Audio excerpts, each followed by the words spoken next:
सफलता किसी की मोहताज नहीं होती, बस सफलता को पाने का जज्बा होना चाहिए। ऐसा ही कर दिखाया है शामली के सानिध्य कुमार वत्स ने, जिसने ऑल इंडिया लेवल के 3 एग्जाम दिए हैं। वही तीनों एग्जाम में सानिध्य ने ऑल इंडिया रैंक में 3rd और 4th पोजीशन हासिल की है। वहीं अब सानिध्य ने IIT रुड़की में एडमिशन लिया है और साइंटिस्ट बन देश की सेवा करना चाहता है। वहीं सानिध्य doctor APJ Abdul Kalam, Albert Einstein और चार्ल्स डार्विन आदि साइंटिस्ट से काफी प्रभावित है।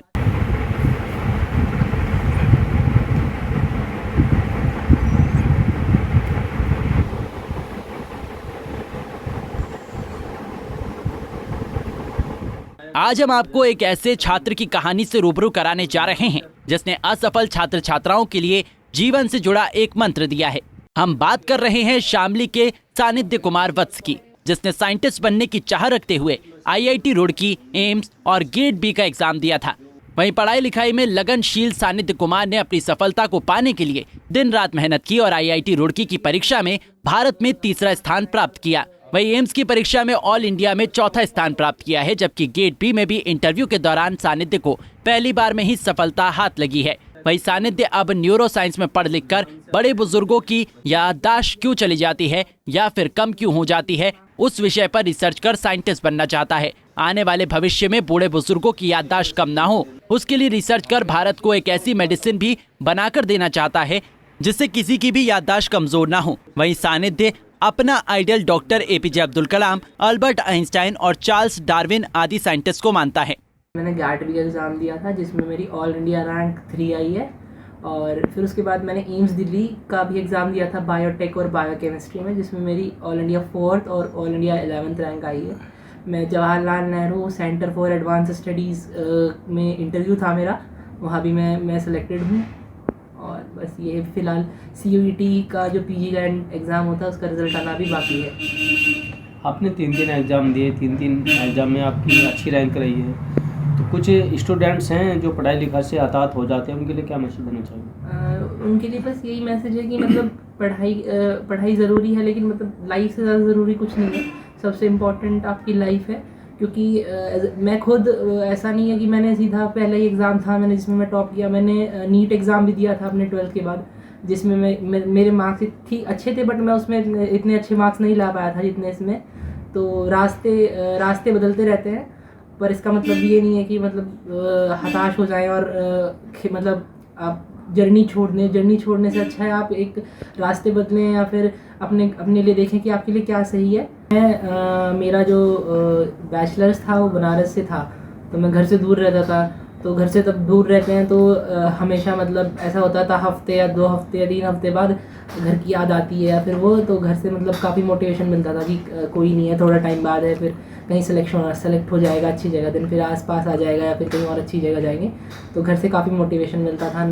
वहीं सानिध्य कुमार के परिजनों का कहना है कि वो पढ़ाई लिखाई में पहले से ही काफी लगनशील रहा है। उसने नीट का भी एग्जाम दिया था जिसमें उसने 527 अंक हासिल किए थे। वहीं सानिध्य की रुचि शुरू से ही साइंटिस्ट बनने की रही है, जिसके बाद उसने एम्स, IIT रुड़की आदि में अपना भविष्य बनाने की ओर कदम बढ़ाया है। वाइस अनीता कुमार ने न्यूरोसाइंस से पढ़ाई लिखाई करने के उद्देश्य से IIT रुड़की में प्रवेश लिया है। अब वो बड़े बुजुर्गों की याददाश्त कमजोर न हो, उसके लिए रिसर्च कर देश को एक ऐसी मेडिसिन देना चाहता है ताकि भविष्य में किसी की भी याददाश्त कमजोर ना हो।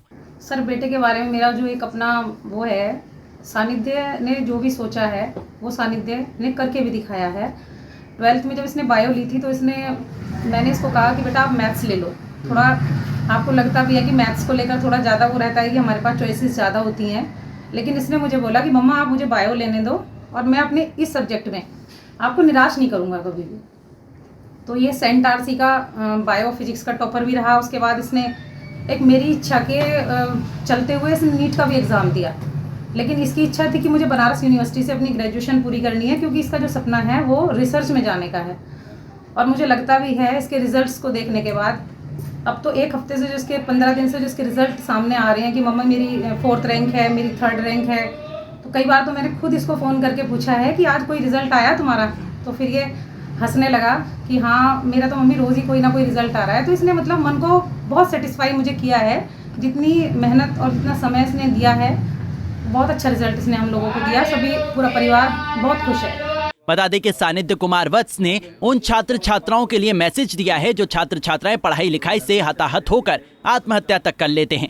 उनके लिए बताया है कि अगर आप पढ़ाई लिखाई कर रहे हैं और सफलता हाथ नहीं लगती है तो हताहत होना भी स्वाभाविक बात है, लेकिन आपको अपने पेरेंट्स और दोस्तों से अपनी हर बात शेयर करनी चाहिए ताकि आप मन ही मन में घुटकर अपना निर्णय ना ले सके और कोई गलत कदम ना उठा सके। सफलता एक बार में नहीं मिलती, लेकिन एक दिन जरूर मिलती है। पंजाब केसरी टीवी के लिए शामली से पंकज मलिक की रिपोर्ट।